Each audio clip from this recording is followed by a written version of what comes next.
Depuis le mois d'août 2023, Air France a suspendu ses vols vers Bamako, Ouagadougou et Niamey. Une décision prise en raison des crises politiques et des tensions géopolitiques au Sahel. Aujourd'hui, la compagnie veut absolument rétablir ses liaisons. Mais pourquoi ce retour est-il si important pour Air France? Et que révèle-t-il sur le bras de fer entre l'Alliance des États du Sahel, l'AES et la CEDEAO? Pourquoi ce retour est vital pour Air France? D'abord parce que le Mali, le Burkina Faso et le Niger représentent des marchés stratégiques. Ce pays abrite une diaspora ouest-africaine importante en France. Cette diaspora constitue une clientèle fidèle essentielle pour les voyages familiaux, professionnels et commerciaux. Ensuite, ces liaisons sont cruciales pour les échanges économiques.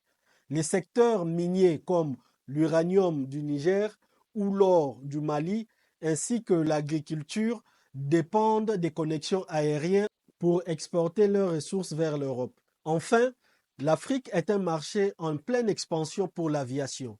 Des études montrent que l'Afrique de l'Ouest connaîtra une forte croissance du transport aérien dans les prochaines années. Pour Air France, rester absent trop longtemps risque de profiter à des concurrents comme Turkish Airlines, Royal Air Maroc ou Ethiopian Airlines. Pendant la suspension des vols, des compagnies comme Turkish Airlines et Royal Air Maroc ont attiré de nombreux passagers grâce à leurs hubs respectifs à Istanbul et à Casablanca. Ethiopian Airlines, déjà leader en Afrique, et ASKI Airlines, bien implantés dans la région, ont également gagné en visibilité. Chaque mois sans Air France rend la reconquête de ce marché encore plus difficile. Mais ce n'est pas qu'un enjeu économique, c'est un bras de fer géopolitique. La suspension des vols d'Air France reflète un affrontement plus large entre l'AES et la CEDEAO. En fermant leur espace aérien, les membres de l'AES ont montré leur capacité à contrôler leur territoire et à décider de leurs propres règles. Cette décision s'inscrit dans une volonté de rompre avec les influences étrangères perçues comme néocoloniales. Pour renforcer cette posture, l'AES s'est tournée vers de nouveaux partenaires comme la Russie, la Turquie et la Chine. Ces alliances offrent des alternatives économiques et sécuritaires à la dépendance traditionnelle vers l'Occident. De son côté, la CEDEAO apparaît affaiblie. Les sanctions imposées aux membres de l'AES n'ont pas produit les effets attendus.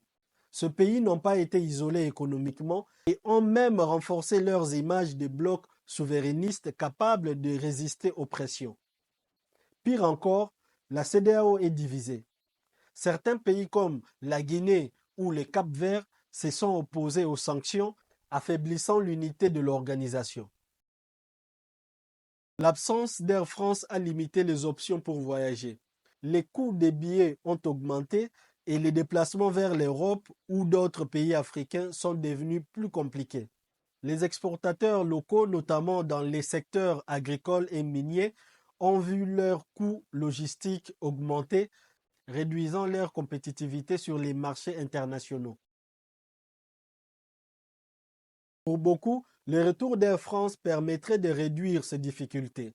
Des vols directs faciliteraient les voyages et relanceraient les échanges commerciaux. Pour réussir son retour, la compagnie devra proposer des tarifs compétitifs pour reconquérir les voyageurs, collaborer étroitement avec les autorités locales qui ont critiqué la gestion précédente de la suspension des vols. Permettre le retour d'Air France pourrait être une décision pragmatique pour l'AES. Cela montrerait sa capacité à négocier en position de force tout en répondant aux besoins économiques et sociaux de sa population. Le retour d'Air France dans la zone AES est un enjeu économique, politique et symbolique. Pour Air France, c'est une question de survie sur un marché stratégique. Pour l'AES, c'est une preuve qu'elle peut imposer ses règles tout en restant ouverte aux partenariats économiques. Pour la CEDEAO, cette crise met en lumière la nécessité de se réinventer pour rester pertinente dans une Afrique de l'Ouest en mutation. Ce dossier dépasse le simple cas d'une compagnie aérienne. Il reflète les transformations profondes d'une région qui redéfinit ses priorités et ses alliances pour les décennies à venir. Affaire à suivre. Merci d'avoir regardé cette vidéo jusqu'à la fin. Si vous aimez ce contenu, n'oubliez pas de vous abonner et surtout d'activer la cloche des notifications pour ne rien manquer de nos prochaines vidéos. À très bientôt sur Messie Afrique.